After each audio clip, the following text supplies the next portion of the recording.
यह है डॉक्टर अंबेडकर शिक्षा केंद्र जो मधुबनी जिला के लहेरियागंज स्थित है। तो वहीं बता दें कि आज डॉक्टर भीमराव अंबेडकर साहब का जन्म दिवस है, जहां बच्चे मिलकर के बाबा साहब के बर्थडे को, बाबा साहब के जन्म दिवस को उत्सव के रूप में मना रहे हैं। बाबा साहब डॉक्टर भीमराव अंबेडकर की जयंती के अवसर पर राजनाथ राजू जी क्या कहना चाहते हैं, क्या कहना चाहेंगे आज के इस अवसर पर?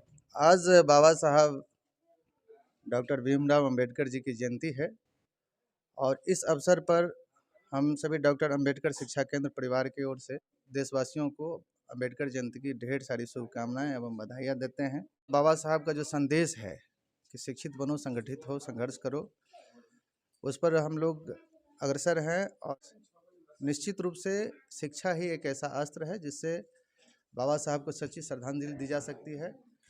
आधी रोटी खाएं लेकिन अपने बच्चों को जरूर पढ़ाएं।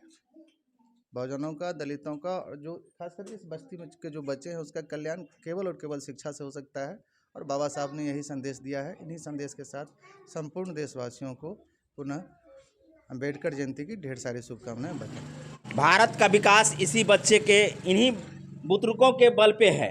यदि इनका सही विकास नहीं होगा तो शायद भारत का विकास नहीं होगा। और ये महादलित में खासकर मुसहर समुदाय के बच्चे हैं और इन बच्चों को सरकारी विद्यालय उपलब्ध कराया गया है, बावजूद भी इन बच्चों को 2 घंटा पढ़ाई के लिए डॉक्टर अंबेडकर शिक्षा केंद्र के रूप में इन बच्चों के बीच में संचालित है। बच्चों को पढ़ाने के लिए शिक्षक उपलब्ध रहते हैं। क्या नाम है? अदित कुमार। पढ़ने के लिए आते हैं? हाँ। पढ़ाते हैं सर जी? हाँ। कितना देर पढ़ते हैं? 2 घंटा। क्या नाम है? राजेश कुमार सदाई। पढ़ने के लिए आते हैं? हाँ। कौन पढ़ाते हैं? संजीव सर। संजीव सर हैं? पढ़ाने के लिए आते हैं ना? हाँ। पढ़ते हैं? हाँ। क्या क्या आता है? ABCD आता है? अवा आता है? हाँ। पढ़ना चाहते हैं ना? हाँ। तो इन्हीं लोगों का विकास जो होगा तब जाकर भारत का संपूर्ण विकास होगा। आप इधर देख सकते हैं, बच्चियां हैं जो पढ़ने के लिए यहाँ आती है कि नहीं? हाँ, आते हैं। जिंदा छड़ा है। अच्छा, आइए एक बच्ची और है जो इसी संस्थान की बच्ची है और यहाँ रह के पढ़ती है। क्या नाम है? सोहानी कुमारी चौधरी। पापा का नाम क्या है? श्री भुवन चौधरी। अच्छा, ये बताओ, जो पढ़ने के लिए आती है? हाँ, हर रोज आते हैं। हर रोज आती हो? हाँ। तो यहाँ के संस्थान जो है डॉक्टर अंबेडकर शिक्षा केंद्र, इसमें पढ़ाई अच्छा हो रहा है? हाँ सर, बहुत अच्छा हो रहा है। क्या क्या पढ़ाई हुआ है अभी तक? और से पूरे ज्ञान तक आता है, ABCD से जा तक बहुत चीज। अंग्रेजी में अवा पढ़ सकती हो? हाँ। बोलो। ऐसे आ डाले से आ, ऐसे हर सीधा सीधर, यू से हर सीधा सीधर, नहीं ऐसे आ डाले से आ, ऐसे हर सीधा सीधर, यू से हर सीधा सीधर। बहुत बहुत धन्यवाद संस्थान को जो आप इस बच्चों को पढ़ाई के प्रति एक बहुत बड़ा जज्बा पैदा कर दिए हैं। हमारे साथ एक सामाजिक कार्यकर्ता हैं और कई बार अपने पंचायत के मुखिया भी रह चुके हैं। पहले से परिचय दे दीजिए।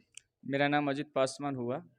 मैं पूर्व मुखिया ग्राम पंचायत राज ब्रह्मपुरा, प्रखंड बेनीपट्टी, जिला मधुबनी, सह अभी वर्तमान में बहुजन मुक्ति पार्टी का मैं जिला अध्यक्ष हूँ। अच्छा, ये बताइए, इन बच्चों का जो विकास है वो कैसे संभव है? अंबेडकर शिक्षण संस्थान के संयोजक जो भाई जी हैं, उनके द्वारा समाज के सबसे निचले पायदान पर ये मुसहर बस्ती है, जिसको माझी बस्ती बोलते हैं, और बिहार सरकार के द्वारा इस अनुसूचित जाति में से काट कर महादलित बनाया गया है। तो ये समाज के सबसे निचले पायदान पे ये लोग हैं। इन लोगों के बीच में सबसे बड़ा सुधार का यदि कोई कार्यक्रम हो सकता है और ज़िंदगी की तकदीर और तस्वीर को चेंज किया जा सकता है तो यह है शिक्षा। और बाबा साहब ने कहा था भी कि शिक्षा शेरनी की वह दूध है जो पिएगा वो दिहार मारेगा। सुनने में अच्छा लगता है, लेकिन जब तक अंतिम पैदान तक शिक्षा का जो दूध है, शेरनी वाला दूध, वो नहीं पहुंचेगा तो कैसे धारेगा? हाँ, तो बाबा साहब ने यही कहा था कि जो समाज हमारे बहुजन समाज में जो आगे आ गए हैं, जो निम्न स्तर से ऊपर उठ गए हैं शैक्षणिक रूप से, उस समाज को उन्होंने जिम्मेदारी दिया, जवाबदेही दी कि मैं तुमको यहाँ तक लायक बनाया बहुत ही कठिनों से, बहुत ही विकट परिस्थितियों से। तो हे मेरे बहुजन समाज के पढ़े लिखे लोगों, मैं तुम्हें दायित्व देता हूं कि मेरी जिंदगी की यह तपस्या तभी सफलीभूत होगी जब तुम अपने से निम्न स्तर के जो तुम्हारा समाज का लोग है उसको शिक्षा के बल पर ऊपर उठाने का प्रयास करो। तो ये है अजीत पासवान जी, जो मुखिया पहले रह चुके हैं और वर्तमान में सामाजिक कार्यों में लगे रहते हैं।